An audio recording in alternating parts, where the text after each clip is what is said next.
All right, guys, we've got Craig Berube here. Go ahead and raise your hand if you've got a question. We'll start with Jeremy Rutherford. Go ahead, Jeremy. Hey, Coach, we just got the news on Vladdy. I just wanted to ask you, what was the first sign, whether he said something or you guys noticed something that was wrong, and what was the sign? No signs really. I just, he obviously, wasn't comfortable with the way it felt, and so we got to get it looked at. Other than that, I really don't know a whole lot about it. Next up is Lou Korak. Go ahead, Lou. Craig, obviously you got to wait to hear further results on it, but what level of concern is this, considering it's so long after surgery and he's had all this time to rehab and get himself ready to play again? Well, yeah, it's concerning, I think, but again, like, we don't know a lot yet, so I'm not gonna jump to conclusions on anything. Listen, it doesn't, he's not feeling right, and so that's why he's going to get it looked at, it's, so I don't know what to tell you, to be honest. It is concerning, but, we've got to wait and see. Okay, next up is Jim Thomas. Go ahead, JT.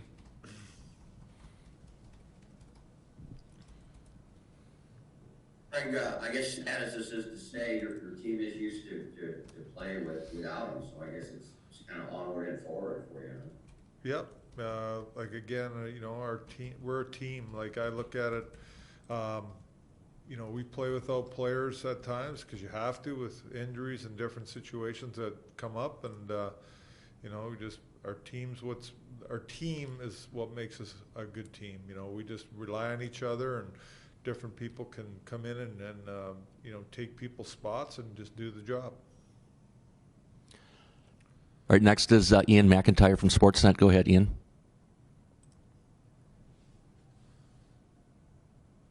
Sorry, I forgot to unmute. Why is it so often? Why does it take teams, and the Blues are an example, you need to fail a couple of times in the playoffs usually before you figure it out and break through? Why do you think that is? I don't quite understand your question. Okay. Like, with failing, like, what do you mean? Like,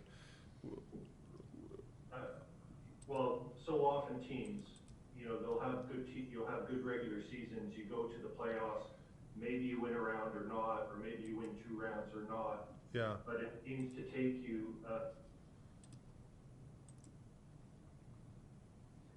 do to win, and I'm wondering why you think that is. Well, I think, are you specifically talking about our team or any team? I'm not. I'm talking generally. If you look through, there's very few teams that just sort of evolve and first try in the playoffs go to a final or win something. Yeah. I mean, listen, I think personally, when you get in the playoffs, you give yourself a chance, right? Like, that's a big thing. And, the St. Louis Blues have done a great job of that over their whole entire in the entire time in the NHL. They've made the playoffs, a lot. Now, to win a championship, a lot of things have to go right. This league is, very close. Anybody can beat anybody in a series, in my opinion. If you get in as an 8 seed, they beat out 1 seeds all the time. It happens all the time in this league. And so, personally, you got to get some breaks in the playoffs to win a championship. You got to get some puck luck. You have to have, a real solid team effort night in and night out. You have to play extremely hard. If you do, in my opinion, if you don't play hard enough, you probably will not win. You got to sacrifice as a team and as an individual, in my opinion, to win a championship. Okay, next up is Ed Willis. Go ahead, Ed. Sorry. Hey, Craig. I mean, you've been around great players your whole career. What sets Ryan O'Reilly apart? For me, it's work ethic is a big thing for me when I watch him. day in and day out, his routine, not only game but practice, what he does. I'm not sure I've been around many guys that work as hard as he does, and his hard work is to get better. Like there's people that work hard just to work hard, but his work is to get better. He's all constantly working on little things on the ice in practice, you know, with the puck and the stick stuff and things like that. That's why he's such a, you know, great player with his stick. I've said it all the time. His stick is his greatest asset, in my opinion, other than his brain. Very intelligent player, but he does so much with his stick, and he's so good at stripping pucks from people knocking him down, little plays. That goal last night, you know, taking that puck off the wall the way he did in his skate up to his stick, and then a backhand roof. I've watched him practice that in practice 1,000 times, and I have, and so it's just pretty natural for him when you know, during the game. But you know, he's just a real hard-working guy, and his intelligence as a hockey player is outstanding. If I could just follow up, how much easier does it make your job when one of your best players is your hardest worker? Well, I mean, I think it just drives the team, but he's not the only one. I think like I said it last night, we have a ton of guys, veteran guys here that are extremely hard workers and very dedicated hockey players. You know, starting with our captain of our team and onward. Like, these guys are dedicated players, team guys, and you know, they work extremely hard. They really do. Thank you. Yeah. Okay, next up is Ken Campbell. Go ahead, Ken.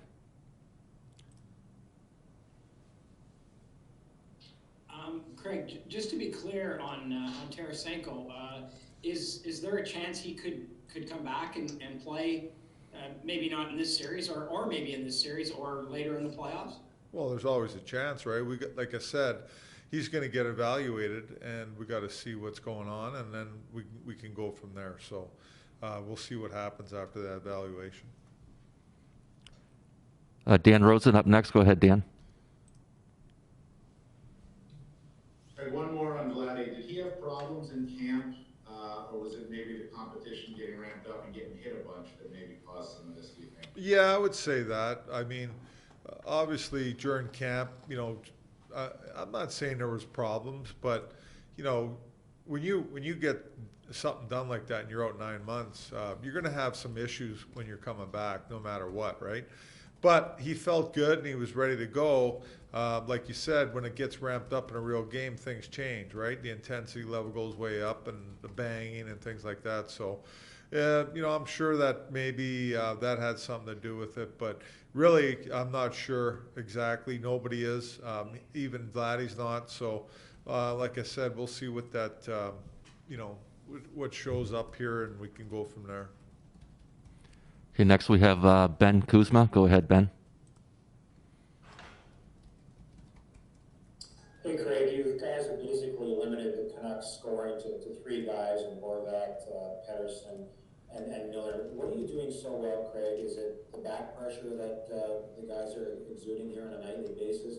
Is it your defensive posture? Why have you been able to limit some of their other guys in their top 6 minutes?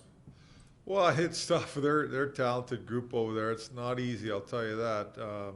Especially, you know, giving them 7 power plays. They're dangerous on the power play. Very talented group of players over there, young, skilled guys. But, you know, I think our mindset is, you know, we've always been you know, we always demand our players to be, you know, really sharp defensively, and that's a big part of our game. Is when we don't have the puck, we want to put pressure on people. We want to check. We demand checking from our guys. Not only, you know, maybe, you know, you think about checking lines and things like that, but we demand it from everybody. So our top end guys to our bottom end guys to, you know, our top 2D to 5-6. I mean, we demand that you check, and I think we have 5-man units out there checking. I think that helps a lot for sure. You know, we try to focus on back, obviously tracking and being tight on people, not giving them time and space. You know, we don't want to give that group over there a lot of time because they can make you pay. They're very talented. All right, guys, we'll do a few more. Jim Morris, go ahead, Jim. Craig, in the first 2 games, the Canucks power play seemed to have some success. The last 2 games, you seem to have done a better job of shutting it down. I know you're not going to give away secrets, but what changed? What's changed?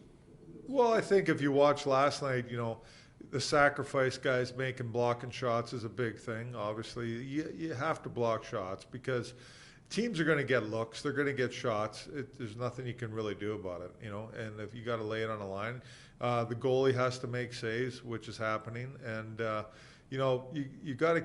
They got weapons, you know, on the flanks. They got weapons in the middle of the box too, and obviously up top with Hughes.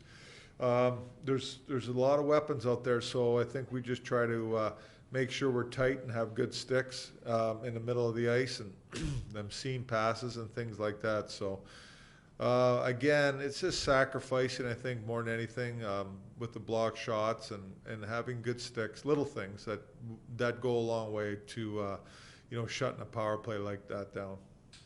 Thank you. Next, Tom Timmerman. Go ahead, Tom.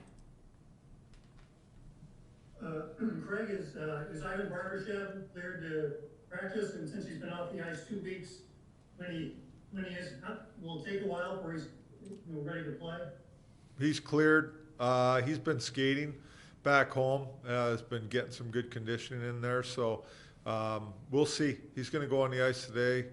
We'll see what he looks like, and we'll go from there. All right, guys, we'll do 2 more. Jeremy Rutherford, go ahead, JR. I know you've talked a lot about it, but when he sat out that second round robin game, was there concern at the time, or was it just a situation where sit him out for a game and he should be okay? Who's that? Concern about Vladdy when you sat him out of that second round robin game. Was there any thought there he could be in some danger, or was it just sit him out a game and then he should be okay? I don't think we thought there was any danger. He was sore, and you know, we just thought the rest would do him good. You know, so that's really, it wasn't no real big concern at the time. But you know, like I said, we'll have to see what he looks like after he gets evaluated. All right, last question will be from Jim Thomas. Go ahead, JT. Greg, did you notice any hesitancy in Vladdy's play up here, either, you know, going into corners or putting a body on someone? Yeah, obviously.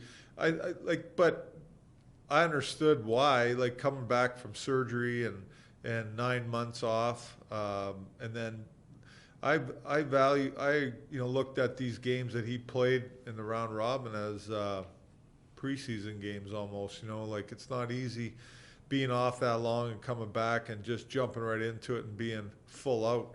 You know, I knew that he'd come back and probably ease his way in a little bit, and that's natural for any player that's been off that long and to go through what he went through. So, you know, for sure he wasn't full out. But in saying that, like I didn't think there was anything wrong. I just thought that was part of the process, you know, that I thought that, you know, taking these games, easing his way in a little bit. Okay, thanks. Thanks, everyone. We'll have